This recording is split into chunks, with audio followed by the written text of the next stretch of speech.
또 한 가지는 뭐냐면 오늘 일본 빠지는 거 보시고 계시는데 일본이 지금 4.6%라고 지금 HTS에 나오는데 제가 지금 보겠습니다. 일본이 지금 얼마 빠지고 있냐면은 어디 있습니까? 일본이 어디 있어요? 지수가 지금 4.9% 5% 이상 빠지다가 4.9% 지금 오늘 빠지고 있습니다.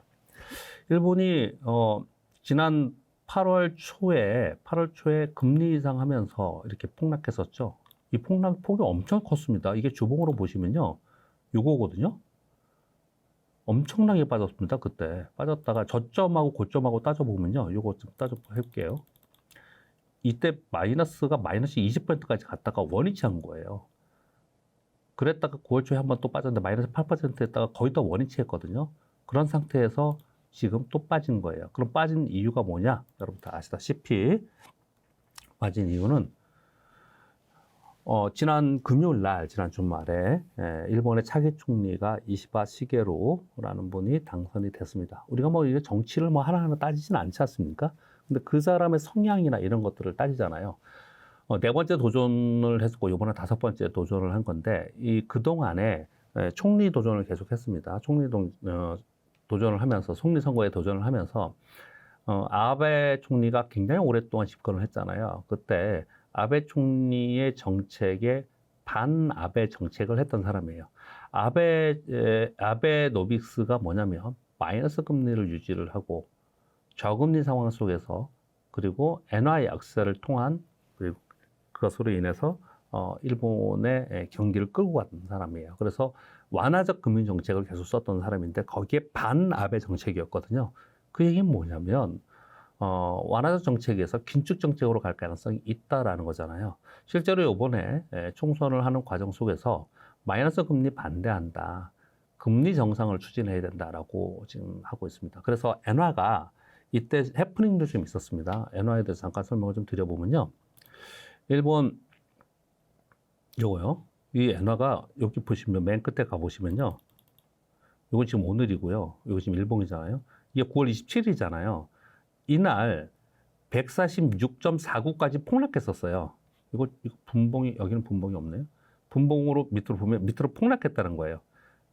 즉, 무슨 얘기냐면, 이게 146엔까지 올랐다는 거죠. 그러니까 폭락했다고 저 표현하는 거는 엔화 가치가 폭락했다는 거예요.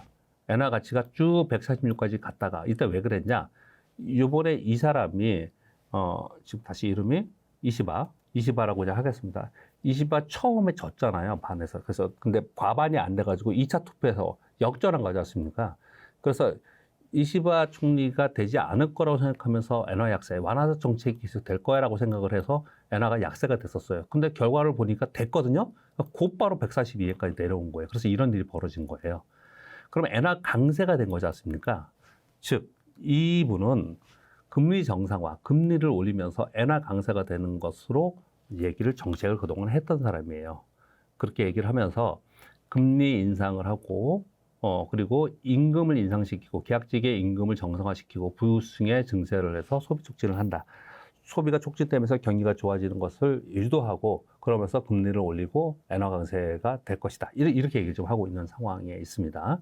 그리고 뭐 원전을 축소하고 재생에너지를 확대한다. 이런 건 이제 나중에 가서 보자고요. 당장은 이 환율만 보자는 거죠. 제가 여러분께 말씀드린 거는 지금 시장에서 지난 한 2, 3주 동안 계속 말씀드리는 거는 미국의 경기 침체 얘기를 하면서 자꾸 경기 침체되기 때문에 시장이 빠진다. 저는 그거는 아닐 것 같다. 당분간. 올해는 그건 아니다. 만약에 시장에서 걱정을 한다면 그게 아니고, 수급적 요인, 시장의 수급적 왜곡 현상이 발생되는 엔화가 더 핵심이다라는 표현을 계속 드리고 있지 않습니까? 근데 지금 142엔까지 왔으니까 이게 142엔이 전저점을 깬 것도 아니에요. 그런데도 시장이 이런 또 텐트럼, 발작을 일으키고 있는 겁니다. 지금 일본이. 왜 그러느냐? 이런 정책을 내는 사람이 총리가 됐으니 앞으로 긴축의 기조로 가지 않겠냐? 라는 것을 시장에서 반영을 하는 건데요. 곧바로 그렇게 하지는 못할 거예요. 시장 여력을 것도 볼 거고, 그리고 일본 BOJ 총재도 중앙은행들은 약간 독립적이잖아요. 그런 정책을 협의를 해야 될 것이고요.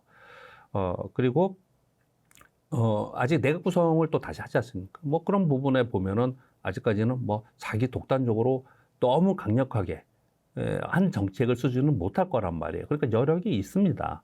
그럼에도 불구하고 시장이 왜 이렇게 됐냐 이렇게 보면 엔화가 앞으로 기조적으로 강세로 갈 거란 말이에요. 엔화가 기조적으로 가면은 강세 기조로 가면은 그 한 나라의 통화 가치가 강세가 되면 상대적으로 수출주들이 좋지 않습니다. 왜? 가격 경쟁력도 좋지 않죠.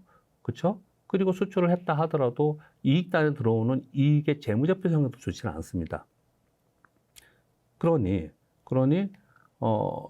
일본에서 분석은 뭐냐면 그리고 나서 지난주에 주말에 총리가 당선이 되고 주말이었지 않습니까?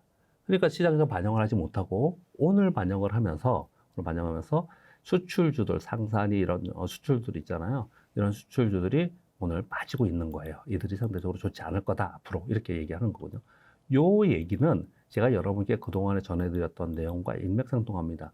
저는 일본은 이제 일본 주식을 하면 안 된다. 다른 거는 제가 잘 모르겠지만 일본은 좀 아닐 거라고 계속 말씀드린 거는 일본은 금리 인상을 하는 시장이 좋은 시장이 있습니까? 금리 인상은 긴축 정책을 하는 거예요.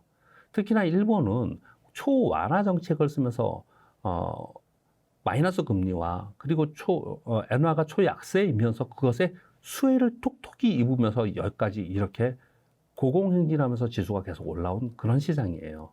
그런데 여기서 금리 인상하면서 엔화 강세가 된다면 그동안에 잘 수혜를 입고 올라왔던 것이 반대로 역전이 되는 상황이기 때문에 일본은 안 좋을 수밖에 없는 거죠. 그러면 생각을 해보세요. 다시 또 얘기를 하겠습니다.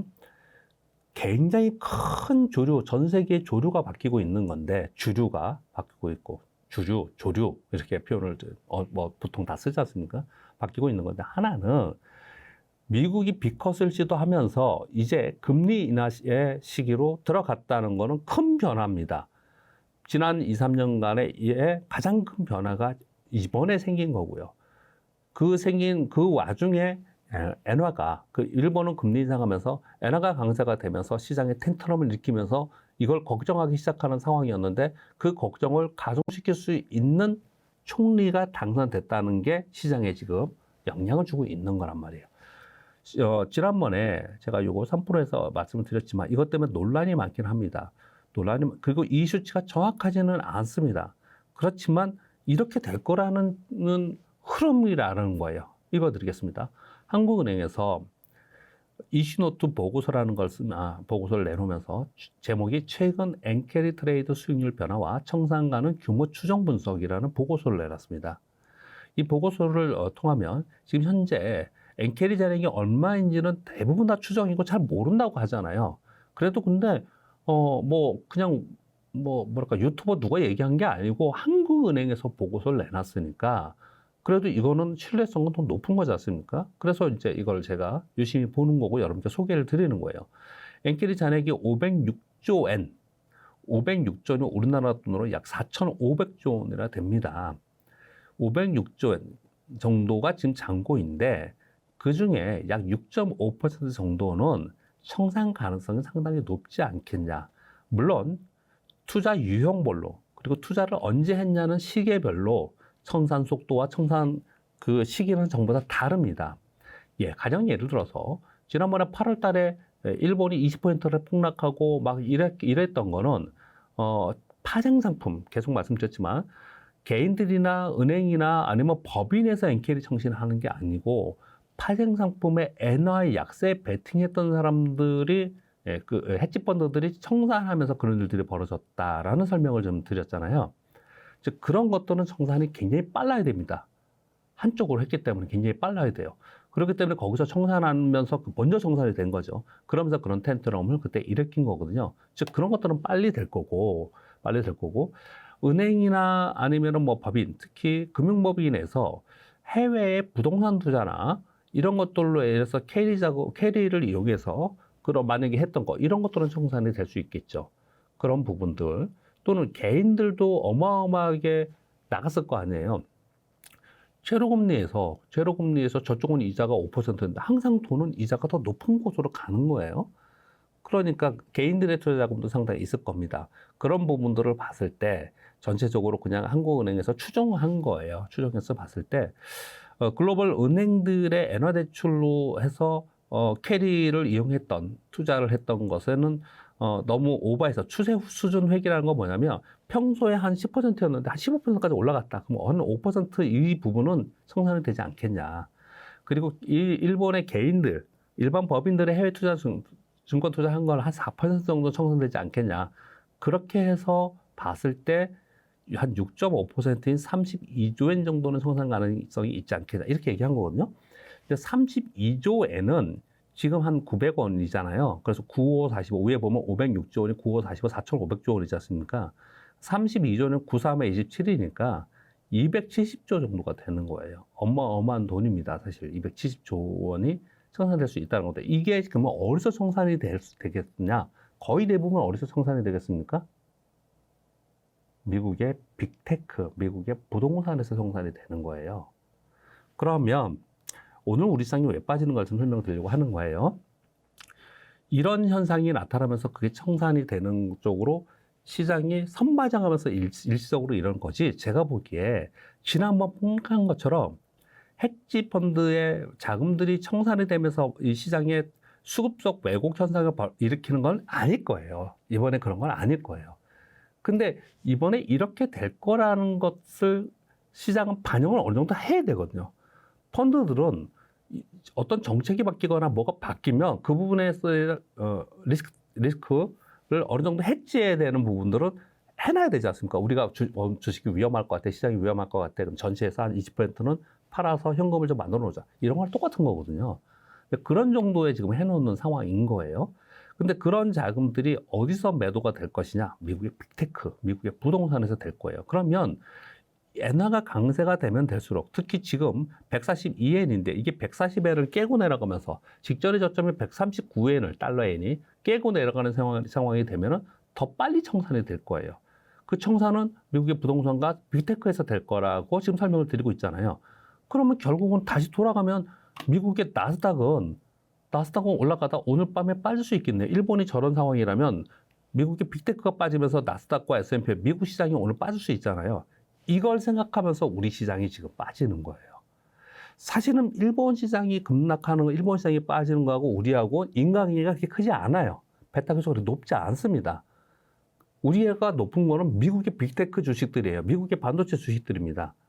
그들이 빠지면 우리가 영향을 직접적으로 받잖아요.